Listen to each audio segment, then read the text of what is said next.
Hey, Project Zion Podcast listeners. This is Blake Smith, Project Manager for Project Zion Podcast. The episode you are about to hear is part one of a two-part interview between host Robin Linkhart and a group of guests from the Inland West, Greater Pacific Northwest, and Canada West Mission Centers. We hope you enjoy. Hello, and welcome to What's Brewing, a Project Zion podcast series where we explore the question, what is mission and why does it matter? I'm your host, Robin Linkhart, and I'm here today with Community of Christ ministers and leaders Shannon McAdam, John VanDerWalker, Chris Phelps, and Lisa Stecher to talk about their exciting journey combining two reunion traditions into one collaborative effort at Samish Island Campground. Shannon, John, Chris, and Lisa, hello, and thank you so much for making time to chat with us today. Hi. Thanks, Robin. Hello, Robin. Well, let's take a few minutes now for introductions. So please tell us just a little bit about you and your various ministry roles in your specific mission center. Shannon?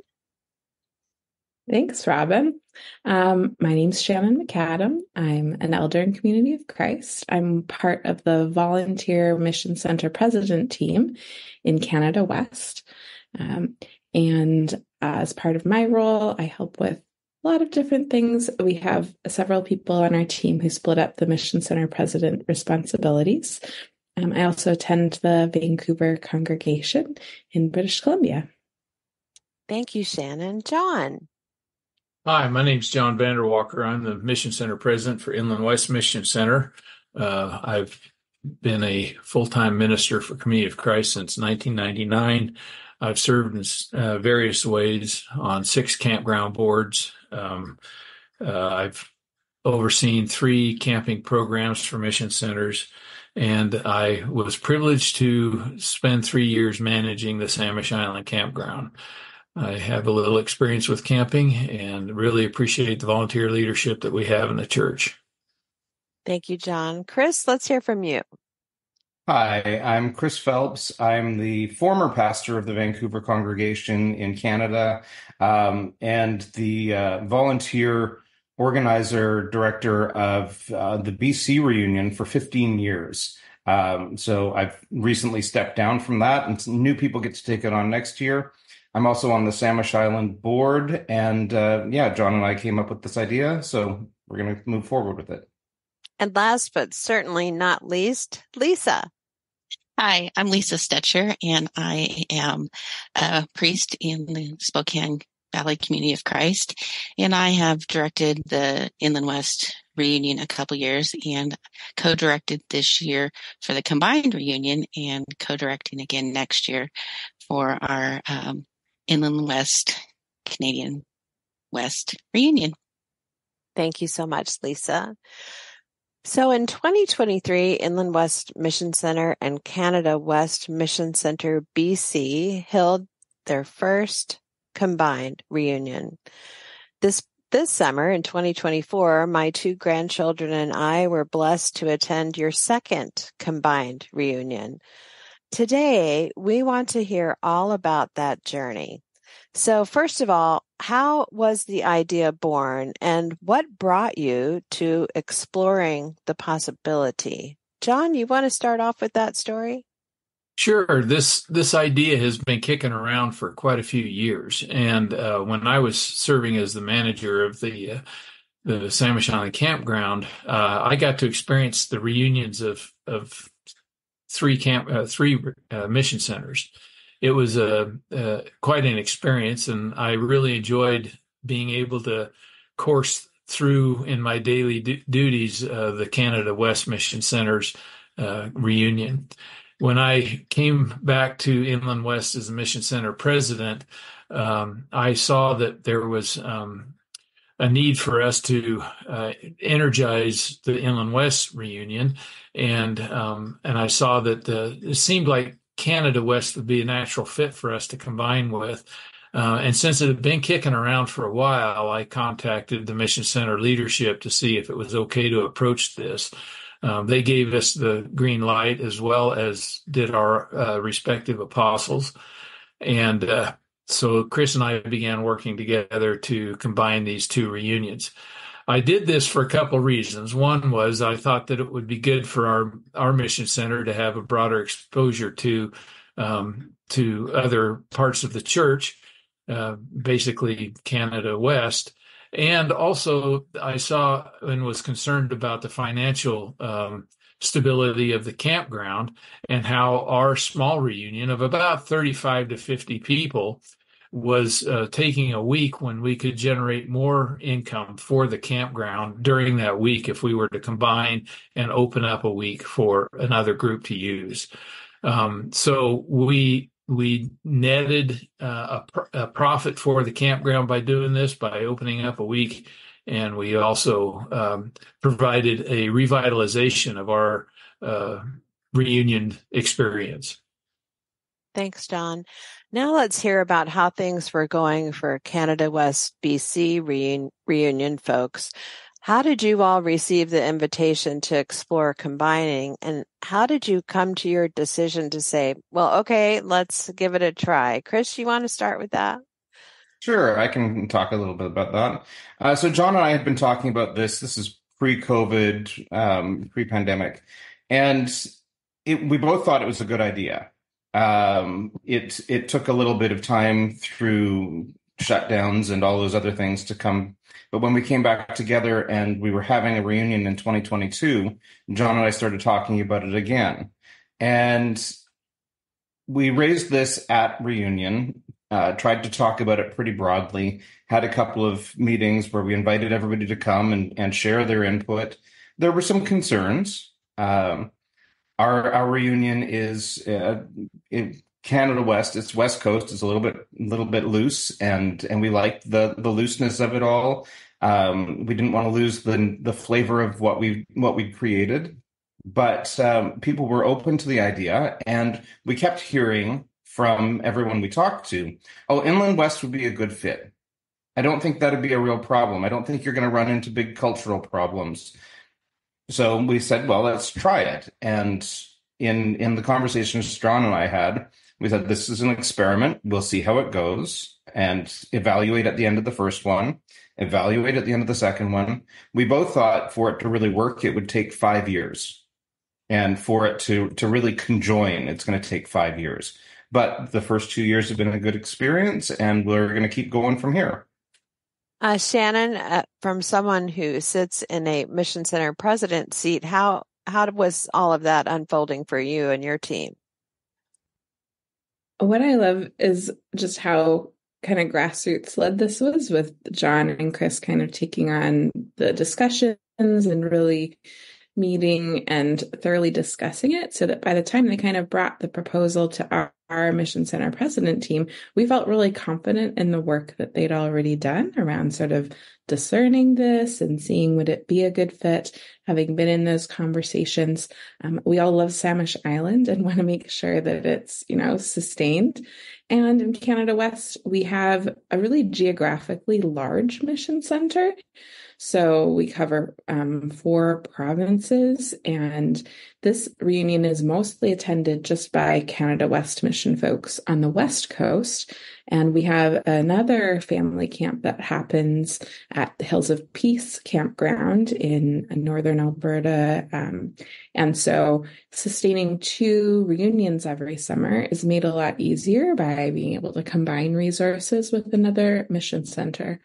And I will say there were people, sometimes perhaps myself included, about some of the cultural differences between Canadians and Americans and how would we make that fit. But kind of guiding the way was the fact that we've been doing shared youth camps at Samish Island for years. Some of my best church friends are from Inland West and GPNW. And so those probably, I don't know, since my mother was young, we've been sharing youth camps at Samish.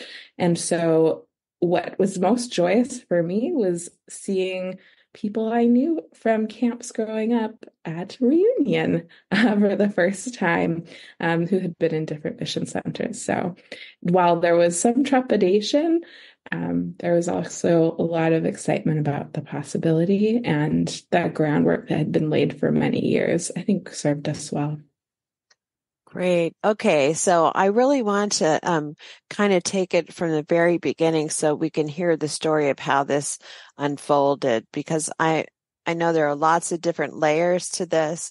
So both groups have decided to give it a whirl. So tell us how you navigated things on both sides to make that happen in 2023. And Chris, as you have said, it was like, okay, let's do this 1 year, see how it goes, then we'll kind of take it from there. You know, we're not going to sign the contract for long term until we have a chance to kind of explore it. So Chris, why don't you start off telling us how this kind of unfolded from the beginning once you decide you're going to do it? Well, let me just give one bit of background before we get there. One of the nice things that made this, I think, more possible is several years ago, Canada West stopped being the Canada West reunion, and we've had a number of Americans and people from other places invited to come to reunion and have chosen to come to our reunion with us. So it's not just been a geographical reunion for Canada West. And I think that made it a little bit more natural to open up to Inland West as well. Once we decided, John and I had a number of discussions, and we started planning really early. And I'll say, there was always some trepidation as to what the really important things for each camp would be. So you don't want to lose those really important things. And sometimes it's hard to decide as individuals what those really important things are. I know for BC that we would never want to lose having the talent show on Thursday night, because those are traditions that go back to the 70s, and that are sort of sacrosanct. But there's a lot of things that you had to combine, the way that we do the schedules and the way that we did the worships and who was going to do things. So we really tried to figure out where we were going to go with the programming and how we were going to work the schedule to make it comfortable for people. One of the things that we really focused on was that first weekend because we start our reunion on Saturday, and spending the weekend doing things that brought the two groups together.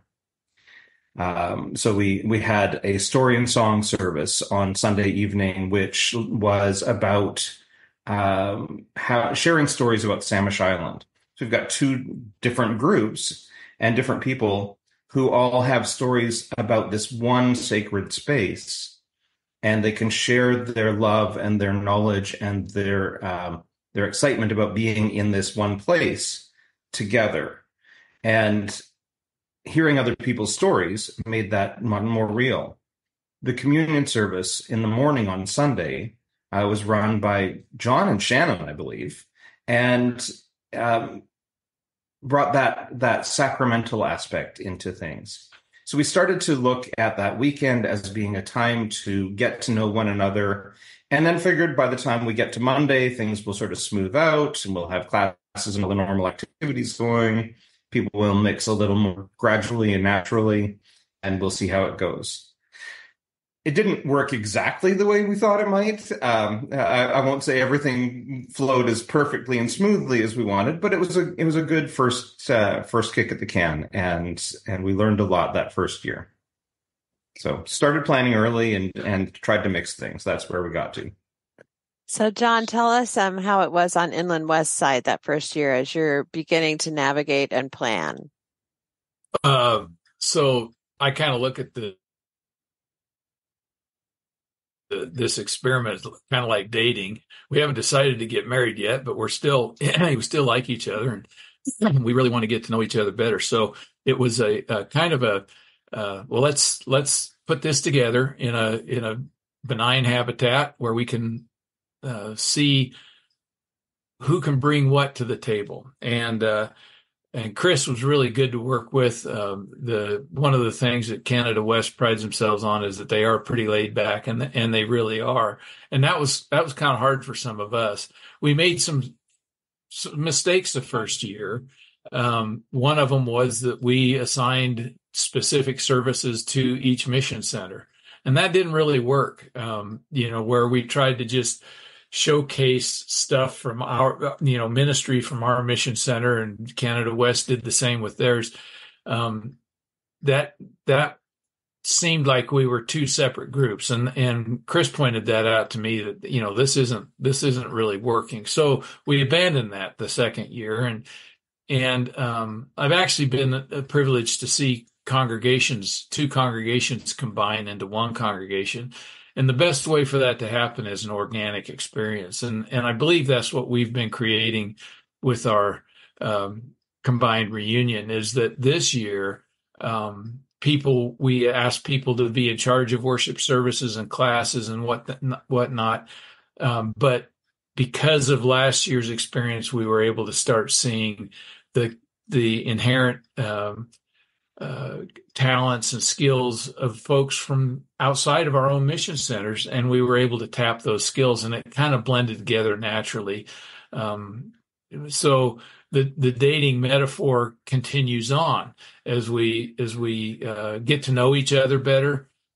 We start to depend on each other more, and I feel like our experiment is going well. We did hit some rough spots. It's inevitable, but we've persevered through that, and I think we're building a fairly solid form of reunion ministry. I'd like to mention too, and that's something that Chris brought up just in what he just said, is that Canada West has always had folks from GPNW, especially coming to their, and that's Greater Pacific Northwest Mission Center, from there to their reunion. Because Inland West is now involved in this reunion, we have actually more people coming from other mission centers. We have folks coming from Greater Pacific Northwest Mission Center that did not come before, because Inland West is there and there's ties to us outside of our mission center. So that was really exciting to see these new people coming in and being able to engage. And I like it because I just really love to see my friends from Canada West once a year in a really intimate way. So Shannon, how was it from your seat in 2023 as folks were preparing and living into that? What I loved was John reached out to me really early on with this idea for a communion service that would ground us in the sacraments and bring us together as one body, using the communion emblems as like a sign and a symbol, that shared bread, to bring us together in one kind of body of people. And I really appreciated him leading the way on that. And so we worked together and sort of like literally set the table together, that communion service, and had servers from both mission centers, tried to make things, as diverse as possible. And I think leading the way in that was really helpful. The other thing that I personally tried to do as a mission center president was, like, I know the people from Canada West quite well. I didn't know the folks in Inland West. And so I tried to set an example by sitting with someone I didn't know at meals and reaching out to people I didn't know, which has been delightful. I feel like I have all of these new friends in Inland West. And I think by doing that, it helped me be able to say to people who might be a little more uncomfortable with it or asking questions, to be like, but have you met so-and-so? Have you sat down with so-and-so to have a meal? Because I think you'll find once you actually sit and, share a food, share a story with folks, you'll see we have more in common than we realized. Thanks. So Lisa, I know you have been very active in Inland West Mission Center when it comes to reunion at Samish Island. What was your experience as Inland West joined up with Canada West in 2023? It was such an amazing experience. And for our family, it was the first time we were bringing our twin granddaughters. And it had probably been, 20 plus years since I had brought someone so little to camp. They were just turned 6. And so I was a little hesitant on how I was going to keep up. And in our reunion had dwindled in size. Everyone had a large amount of jobs. That was one of the things that I had heard, directing camps prior to this is I'm exhausted when I leave camp. I'm doing so many jobs because there's so little people there. And that's what really drove myself really wanting to make sure everyone had a joyful, peaceful experience and didn't leave going, gosh, I just worked the whole week and I don't even remember what guest ministry was doing, or any of the services because I was too busy cleaning. And so to bring our grandkids there and see the schedule, and it was so refreshing to have a schedule that really fostered families. And what I mean is their campfire service was before the evening service. So those that had small children could go to bed, and where we had stuck with the tradition of we're going to have our evening service and then we're going to go to campfire. Well, then we were so small, our campfire was getting small and smaller. And so the participation wasn't there. And so to go to our first campfire and have so many people there and lift their voices and carry it over the bay there was just so amazing. And then to watch these tiny little girls, eyes huge, envisioning all that was going on and being so loved. It was quite relaxing. And that schedule, I just came back with the need to invite those that had been tired and had dwindled and not come to reunion to make sure they understood how relaxing, how restful, and combining our reunions was just really filled my bucket for our whole family. And so then to bring our granddaughters this year, they knew what was going on. And so they kept telling everyone else exactly what was going on. And so you just see those seeds planted when you start bringing your grandchildren. And so there was some things that it definitely felt like we were being trying to figure out where to be led, because it didn't feel like,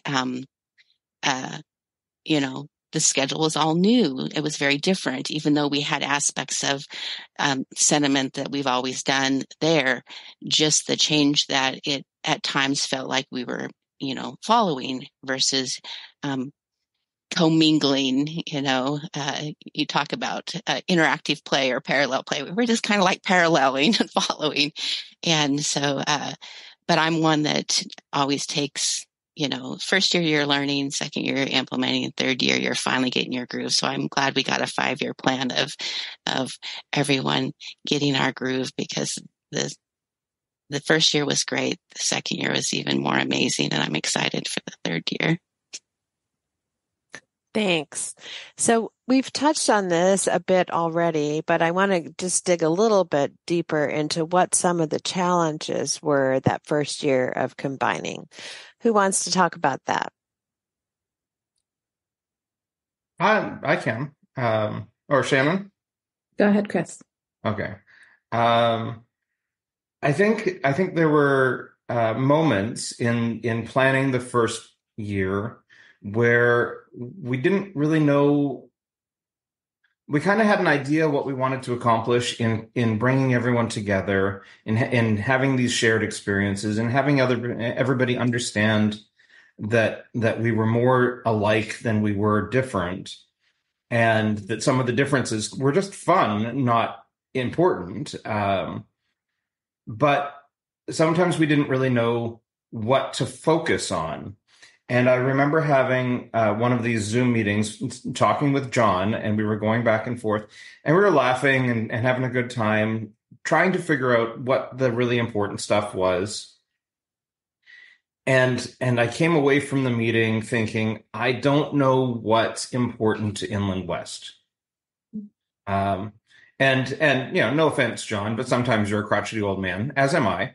So we got two crotchety old men going, well, this is our way of doing things. And, but but I couldn't get, this is the really important stuff out of John. But we were still laughing and having a good time. And the upside of that meeting was my daughter was sitting in the living room while we were having that conversation.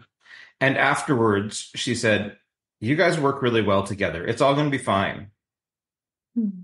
And I thought, oh, well, if that's what she's hearing, and she's 13 at the time, if that's the story that she's picking up out of this conversation where I'm going, I want more information, I want concrete, I want something specific, then I think we'll be fine. It's just going to be a process to work through and to get there.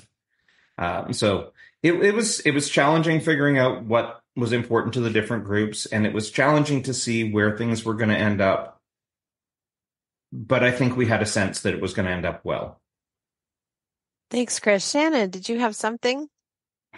Yeah, my reflection's just a little bit simple in terms of that first year.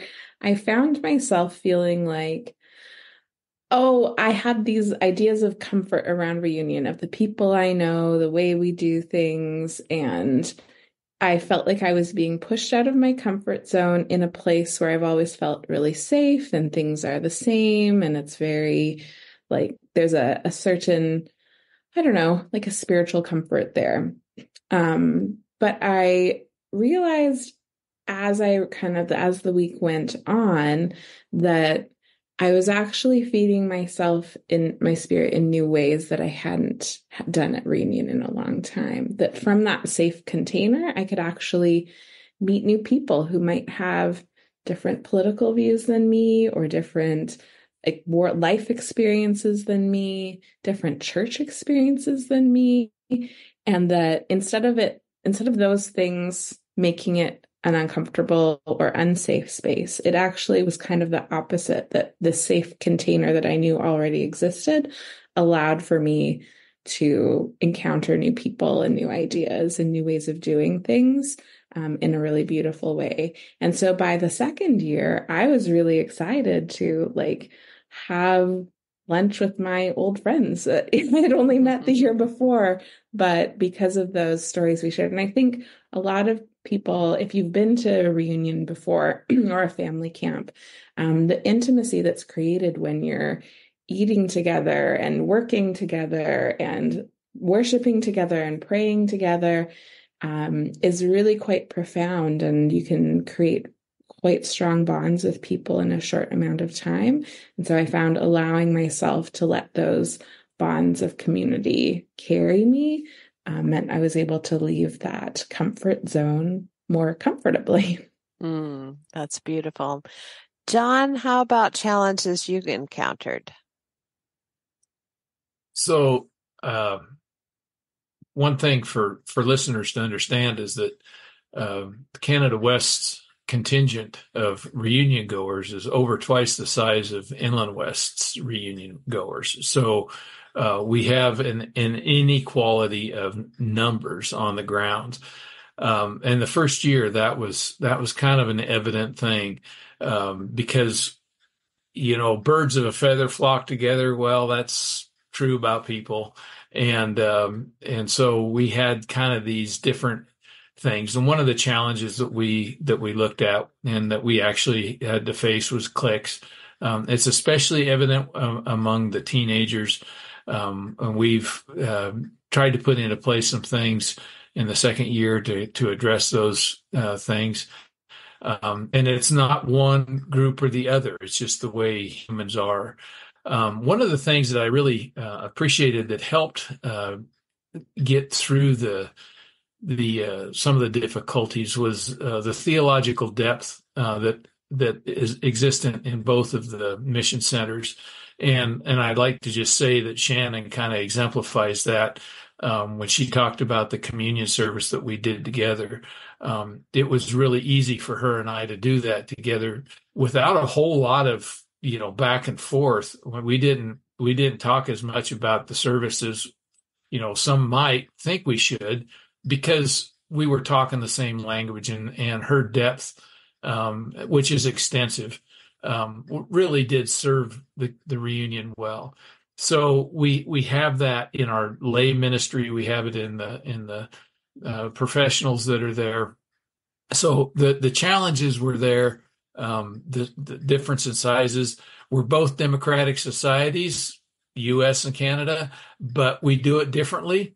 And we're both, well, I would say Canada is pretty aware of what's happening in the U.S. and in the U.S., typical U.S., we have our head in the sand, but about Canada, although I don't, because I do listen to Canadian public radio, and I understand when they call for elections and how that. I was there once when they called for an election. I'm holy cow, this is cool. Mm-hmm. So there were some of those differences. There's cultural differences, but we were able to come through that. And then actually, like Chris and I did when before we were even on camera, we were making jokes about it with each other. So it is the challenges were there, no doubt, but we have worked through them in a spirit of desire to be one together. And I really appreciate, like I said, the theological depth that's helped with that. Thanks, John. Lisa, what was a challenge or two that you experienced that first combined reunion? A lot of it was, like you said, we were small in numbers, and with that, we had come from a place that we just worked so hard that it felt like we were just being like, step back and be fed. And so it came across as, well, what do you want to do? What are your traditions? And we were just being fed. We were just in a moment of enjoying being in a large body of people that have the same sacraments and beliefs and desires of reunion, coming and communally living, and to just step in and work where you needed to be. You saw work needed, but just to participate. And with that, we were looking for more directions. We were looking for more schedules and announcement of what that schedule was, because it was all new to us. So we had a lot of people, wandering around going, what are we doing now? I'm not understanding. And then with that, we had some miscommunication with our youth and our young adults. And it did feel like in some places that they were being excluded. And by no means is that anything that Community of Christ in any youth camp or reunion or spec or, World Conference that's not our outcome. It was just lack of communication of knowing what was happening next. It was like, oh, if you know, you know. Well, we don't know. And so towards the end of the week, we were working out some of those rough points. But one of the traditions that we had started with the older youth and young adults was walking out to the point by moonlight. And none of the Canadian youth had ever done that. Like, we can walk to the water in the dark with permission. And we walked out there with our guest ministry. It was art. And we had like 32 of us. I had to count heads when we left and heads when we came back to make sure that everyone returned. And it was a beautiful full moon. And so it was so bright and lit up, and everyone's taking group pictures and just listening to the waves. And then we told a little kid's bedtime story, It'll Be Okay. And it was such a wonderful moment to wrap up the week and realize it'll be okay. We have come together. We know who is guiding us. The Spirit is guiding us. God is guiding us. And it just reaffirmed, yes, we want to do this again. We met the neighbors. We like the neighbors. We have things in common. And it just really planted the seed, that little final service there. And the invitation went out, and everyone was excited for the next year to come, So. Thank you. That's a beautiful high point experience. I could just see that in my mind's eye. So the rest of you, what was a high point for you, Chris? I had lots of high points. I mentioned the story and song service earlier. That was one of those moments where I thought a lot of pieces came together really, really well. But one of the biggest things was we have a tradition of a lot of music, a ton of music through through our reunion experience, and hearing the extra voices added to the mix. So being 150 instead of 100 makes a big difference. And seeing the excitement about the music that was an unexpected joy, I think, was huge. So that was very fun. I'd say that was one of the biggest highlights. And Shannon, how about you? A highlight for you in 2023? Standing across that communion table from John and preparing those elements together to feed our people that were both of ours people, and a way to bring them together that, like, it kind of brings tears to my eyes in this moment, even just to think about that. And John, a high point from you? I have to share Shannon's, the table is the center of Christian faith. And it was such an honor to serve with her. And it was like détente. I mean, it was international. And I promote this reunion as an international reunion. I don't know if there are other ones in the church, but ours truly is an international reunion, and those lines are blurred. And Chris came up with a brilliant idea that we have a flagpole on our campground, and a lot of people fly their national flag when they're there. We chose a rainbow flag, that all are welcome here, and that we can unite under this kind of all-inclusive community. And so the table represented that for me too. Thank you, Shannon. Well, this has been a wonderful story of how the idea, the imagination of combining reunions just emerged. It sounded like it was very organic. How you journeyed the way together to launch that first experience, and the mix of both challenges and beautiful moments, spirit-filled moments of positive. So now I want to ask, how and when did you decide to do it for another year? To say, yes, this was good. Let's do it again. John? So a little bit of context. Sandwich Island Campground serves 3 mission centers: Inland West, Canada West, and Greater Pacific Northwest. And so each one of those mission centers has what's called a caucus. And that caucus elects people to the board of directors for the management and direction of the campground. We have a caucus meeting during our reunion because that's the one time that the people that are associated with the campground are there together in one place.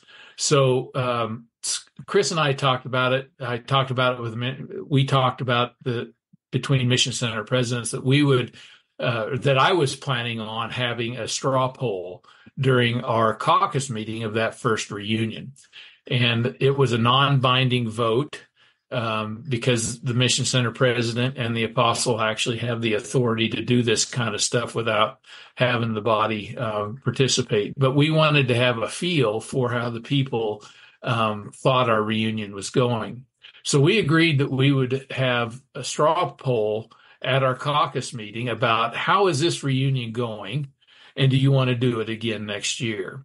I think the leadership had already decided we wanted to try to go ahead for a second year, but we really wanted to have the input of the people. And my caucus meeting, while there was some discussion, it wasn't negative. There was no negative at all. And it was overwhelmingly in favor of, in fact, I believe it was unanimous in favor of continuing a combined reunion with Canada West. So even though Chris and I and Shannon and the other Mission Center presidents in Canada West had talked about this and that we wanted to try to go a second year, we really did put it into the lap of the community and asked them. So that's how we proceeded. Shannon, how was it for you on your side of things? Yeah, I'm actually not the person on the Mission Center president team that does the campground caucus views with the shared leadership things we have. But yeah, Gwen, she made sure that we did something very similar when we had our caucus meeting, take a straw poll of folks understanding not binding vote. And from what I understand, there was a lot of support, some concerns, but none that held back the majority of people from saying, no, this is something we want to keep going. And one of the pieces of feedback we heard was similar to what Lisa was saying, of feeling like, oh, with more people, we share the load of work, we share the responsibility for different, that kind of work side of camp more broadly. And there was definitely a big openness to that, to feeling more energized. And it's great to take those polls at the end of the week when people had felt like, oh, this is a little bit more easeful maybe than in previous years. Chris, do you have anything to add to that process of deciding to do it again? At the end of the week, in the last afternoon, so it would have been Friday afternoon, we also had a combined gathering of anybody who wanted to express feedback, talk about the following year, sort of give input into pros and cons on combining and carrying on with that. And we, I think, had a very honest conversation, and there were a couple of problem spots, and there was some acknowledgement that there had been some communication errors and some problems along those lines. We checked in with the cooks, because the cooks are now cooking for an extra 50 people. That's a big ask. So we made sure that they were part of that conversation as well. And the overwhelming response was, yeah, let's try it again, and not commit for 50 years, but let's carry forward and see how this goes. And lo and behold, that's what we did. So, Lisa, I know at some point, and I'm not sure when it happened, if you volunteered or you were invited, but at some point you were invited to, or you said yes to being a director for 2024. So was that part of this conversation as we were looking to the next year to do this together before you left the campground? When did that emerge? So, what Chris was saying, we had met out, under the tree, those that want to participate and gave feedback. And I really appreciated that because it was honest, and, everyone was accepting of our honesty. There was not any, pointing fingers or getting defensive. It was just like, we can be transparent and talk about our woes. And know that we're going to be accepted and that we're going to be loved. And even after, airing things that we thought could be better and ideas on how we could improve that group unanimously wanted to do it again. And I was part of that group. But I didn't instantly. I went to, I was on the Samish board, and we had an in-person caucus meeting in September. And as we were heading over there, over the past and thinking about reunions and experiences and how much, being part of this campground in this sacred place, I think we got there Friday night, and I think I walked up to John VanDerWalker and said, "Hey, I want to co-direct reunion." And he goes, "Great, you have the job."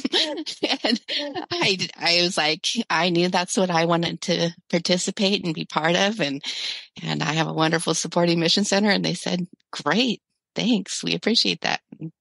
So then Chris and I started talking. And I'd like to interject that Lisa has got experience with directing a reunion before, so her movement into that position was a natural one. Yeah, that's for sure. You've been listening to an episode in the Project Zion podcast series, What's Brewing? This was part 1 of a 2-part series. Watch for part 2 to post next week.